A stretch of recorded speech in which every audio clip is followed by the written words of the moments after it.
திதியில வந்து சஷ்டி திதியும் விசேஷமானது. அதுவும் வளர்பிற சஷ்டி ரொம்ப விசேஷமானது.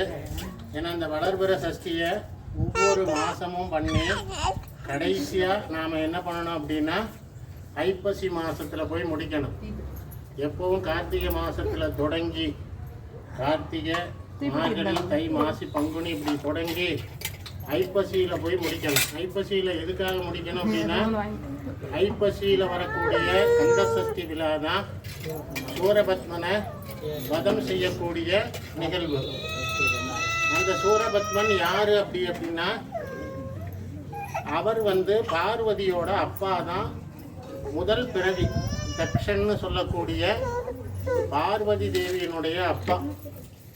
அவர் 2வது பிறவியில வந்து சூரபத்மனா பிறக்கிறார். பிறக்கும்போது அப்பையும் சிவபெருமானுக்கு என்னவா இருந்தாரு? ஒரு எதிரியாத்தான் இருந்தார். தன்னோட பொண்ணை வந்து தனக்கு தெரியாம கொண்டு போய் கல்யாணம் பண்ணிக்கிட்டாரு அப்படிங்கிறதுக்காக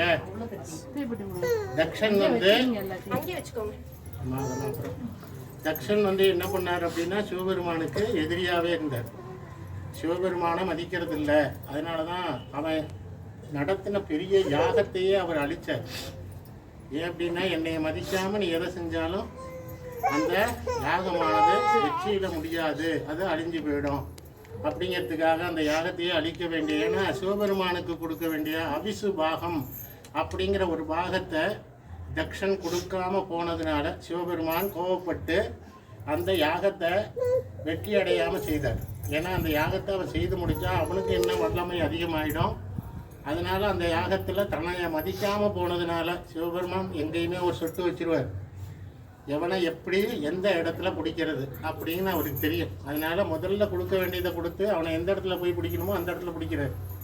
அது மாதிரி தக்ஷனை என்ன பண்ணுறாரு அப்படின்னா அந்த யாகத்தில் போய் பிடிச்சிட்டார். பிடிச்சி என்னை மதிக்காமல் இந்த யாகத்தை பண்ணதுனால உங்களுக்கு அந்த கதையெல்லாம் தெரியும். பார்வதி தேவியே போய் அங்கே அவமானப்பட்டு திரும்பினாங்கிற கதையெல்லாம் உங்களுக்கு தெரியும். இருந்தாலும் அவர் சூரபத்மனா திரும்ப வந்து பாருங்க, அவரோட பையனுக்கே எதிரியாக இருக்கான். யாரோட பையனுக்கு? சிவபெருமானோட பையனுக்கு, முருகப்பெருமானுக்கே எதிரியாக இருக்கான். அப்போ முருகப்பெருமான் என்ன பண்ணுறாரு? ஒரு விதத்தில் அவர் யார்? முருகப்பெருமானுக்கு என்ன வேணும்? தாத்தா. தாத்தாவை வந்து கொல்றது பாவம் இல்லையா? அதனால அவர் என்ன பண்ணுறாரு அப்படின்னா பொறுமையாக இருக்கார். அவன் வந்து ஒரு பெரிய மகா வித்த மாயாவி, அதாவது நினைச்ச நேரத்தில் நினைச்ச உருவத்தை எடுக்கக்கூடிய ஒரு வல்லமை படைத்தவன். யாரு? சூரபத்மன். அப்படி இருக்கும்போது அவன் ஒரு மாமரமாக உருவெடுக்கும்போது அவனை என்ன பண்ணுறாரு? அப்பத்தான் வதம் பண்ணுறாரு. மனிதனாக இருக்கும்போது வதம் பண்ணலாம். மரமாக மாறின பிறகு அவனை வதம் பண்ணுறார். அவனை வதம் பண்ணி தான் ஒன்று மயில் வாகனமாகவும் இன்னொன்று சேவலாகவும் எடுத்துக்கிறார். சேவலா எடுத்துன்னு மயில் வாகனத்தை தனக்கு உட்கார்றதுக்கும் சேவலை தன் பக்கத்தில் கொடியாகவும் வச்சுக்கிறார். இதனால சஷ்டி திதி உங்களுக்கு விசேஷமான திதி. இந்த சஷ்டி திதியில தான் திருச்செந்தூர்ல என்ன நடக்கும்?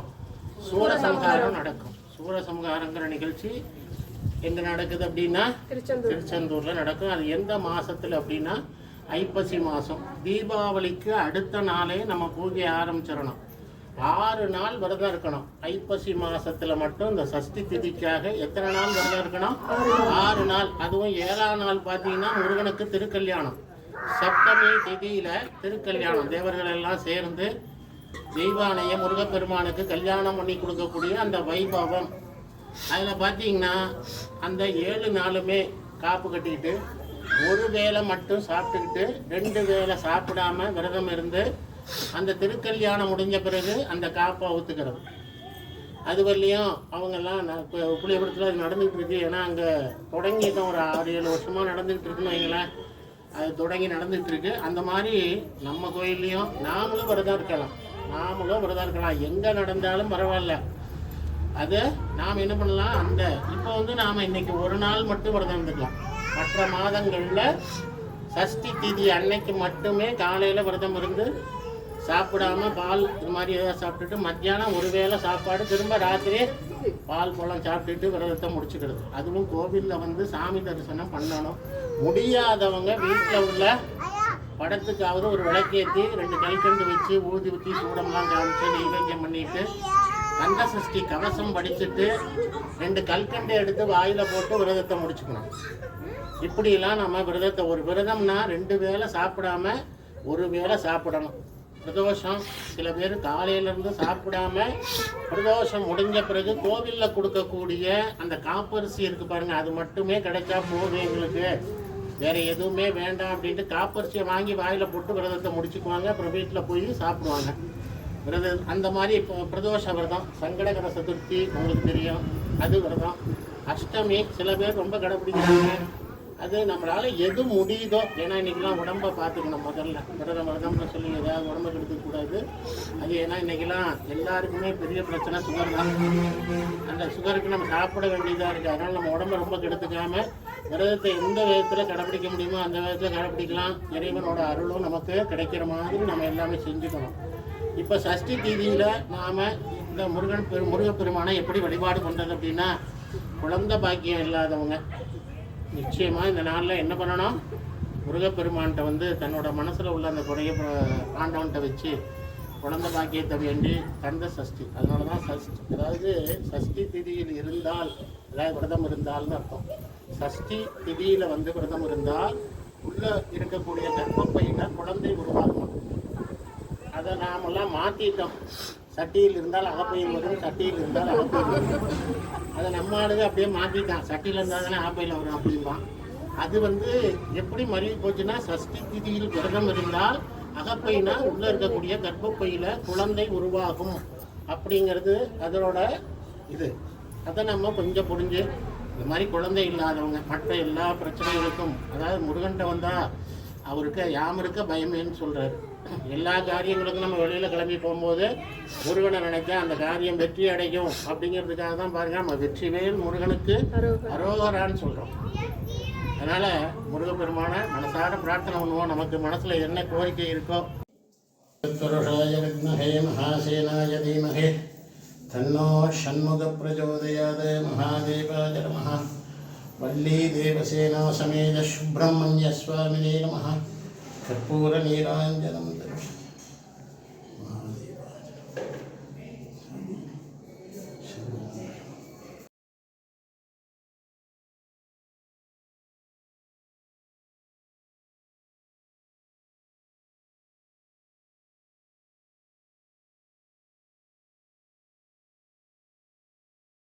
कृष्णं दशीवर्णं शतभुजं प्रसन्नवदनं ध्यायेत् सर्वविघ्न उपशान्तये। ओम भूः ओम भुवः ओम सुवः ओम मघः ओम जनः ओम तपः ओम सत्यं तत्सवितुर्वरेण्यं भर्गो देवस्य धीमहि धियो यो न प्रचोदयात्। ममो भक्त समस्ते धुरीदक्षयद्वार श्री परमेश्वर प्रीत्यर्थं शिव शिव शिवशम्भो आज्ञाया प्रवर्तमानस्य अद्य ब्रह्मणः द्वितीयपरार्थे श्वेतवराहकल्पे वैवस्वत मन्वन्तरे अष्टाविंशतितमे कलियुगे प्रथमे पादे जम्बोद्वीपे भारतवर्षे भरतखण्डे मेरोः दक्षिणे पार्श्वे दण्डकारुण्यां शताब्दे अस्मिन् वर्तमाने विभकारिके प्रभवादीनां षष्ठीयागा षष्ठिसंवत्सराणां मध्ये श्री विश्वावसु नाम संवत्सरे दक्षिणायने கடக மாசே சுக்லபக்ஷே த்யாயாம் புண்ணியதிதௌ வாசரக. இன்னைக்கு என்ன கிழமை?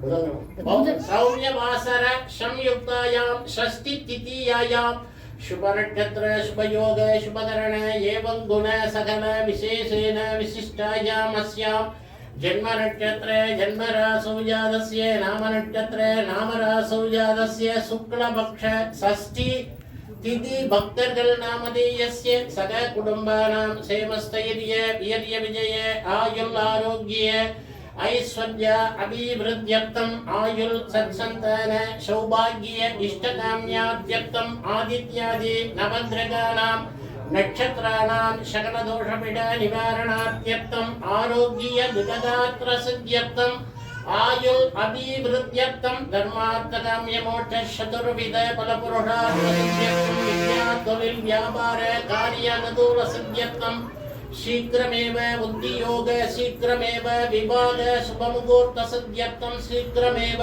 पुत्रभाग्य सिद्ध्यर्थं शीघ्रमेव धनं धान्यादि अभिवृद्ध्यर्थं शीघ्रमेव सकल कार्यानुकूल सिद्ध्यर्थं वल्ली देव सेना समेत षण्मुख सुब्रह्मण्य स्वामी प्रसाद सिद्ध्यर्थं वल्ली देवसेना समेत षण्मुख सुब्रह्मण्य स्वामी पादारविन्द योग अष्टोत्र बिल्बदल पूजा मध्य करस्ये ओम तत्पुरुषाय विद्महे मघासेनाय धीमहि तन्नो षण्मुख प्रचोदयात् ओम स्कन्दाय नमः ओम गुहाय नमः ओम षण्मुखाय नमः ओम बालनेत्रसुधाय नमः ओम प्रभवे नमः ओम कुण्डलाय नमः ओम कृत्तिकासूनवे नमः ओम शिखिवाहनाय नमः ओम द्विजध्वजाय नमः ओम शक्तिधराय नमः ओम विषयासप्रपञ्चनाय नमः ओम ज्ञानकासुरसंहारिणे नमः ओम दष्ट्रोबलविमर्दनाय नमः ओम उन्मत्ताय नमः ओम शूरसैन्दर्यसुरक्षकाय नमः ओम देवसेनापतये नमः ओम राज्याय नमः ओम कृपालवे नमः ओम उमासुताय नमः ओम शक्तिधराय नमः ओम महादेवाय नमः वल्ली देवसेना समेत षण्मुख सुब्रह्मण्य स्वामिने नमः नानाविध परिमलपत्र पुष्पाञ्जलिं समर्पयामि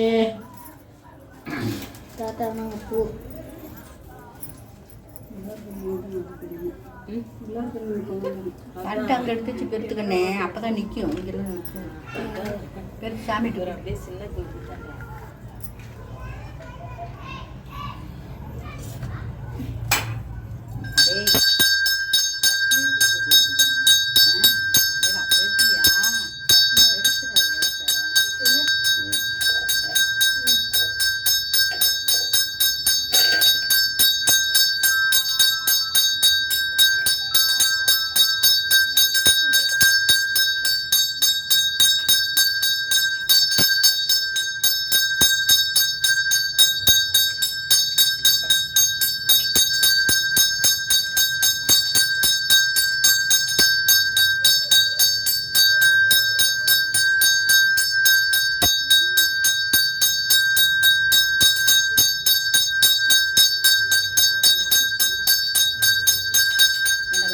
சின்ன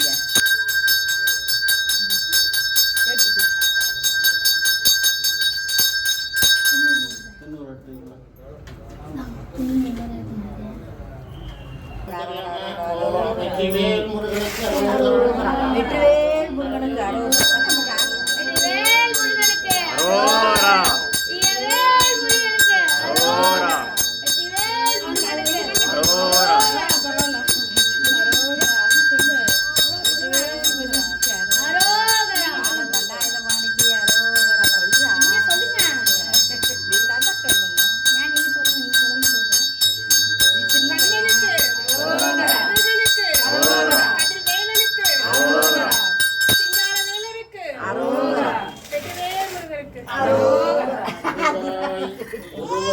அருவாய் உளதாய் இலதாய் மறுவாய் மலராய் மணியாய் ஒழியாய் கருவாய் உயிராய் கதியாய் விதியாய் உருவாய் வருவாய் அருள்வாய் குகனே ஏறுமயிலேறி விளையாடு முகம் ஒன்று ஈஸ்வருடன் ஞானமொழி பேசுமுகம் ஒன்று கூறுமடியார்கள் வினை தீர்த்த முகம் ஒன்று ஒன்றுருவ வேல் வாங்கி நின்ற முகம் ஒன்று மாறுபடு சூரரை வதைத்த முகம் ஒன்று பள்ளியை மணங்குணர வந்த முகம் ஒன்று ஆறுமுகமான பொருள் நீ அருள வேண்டும் ஆதி அருணாசலம் அமர்ந்த பெருமாளே வள்ளி தேவசேனா வான்முகில் வளாது பெய்க மணிவளம் சுழற்க மன்னன் கோன்முறை அரசு செய்க குறைவிழாது உயிர்கள் வாழ்க நான் மறை அறங்கள் ஓங்க நற்றவம் வேள்வி மல்க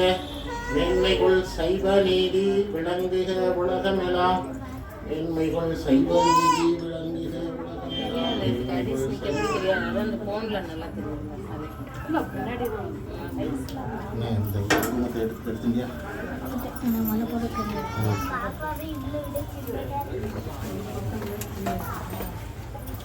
ஃபஸ்ட்டு தம்பி சாமி வச்சுட்டு அரோகரா. சின்ன சின்ன முருகன் தம்பியே. நான் பின்னாடியே வந்துடுவேன். பின்னாடியே வந்துடும். ஆமாம் இருக்குண்ணே. இருங்க, எனக்கு ஒரு அப்படி ஆள் இருந்தான்னா பூனாலாம் பயப்படும். இப்படி ஒரு ஆள் இருந்தாவா ஹரிஸ் மாதிரி இந்த வரேன். இல்லை எப்படின்னா இது பஞ்சாமட்டம்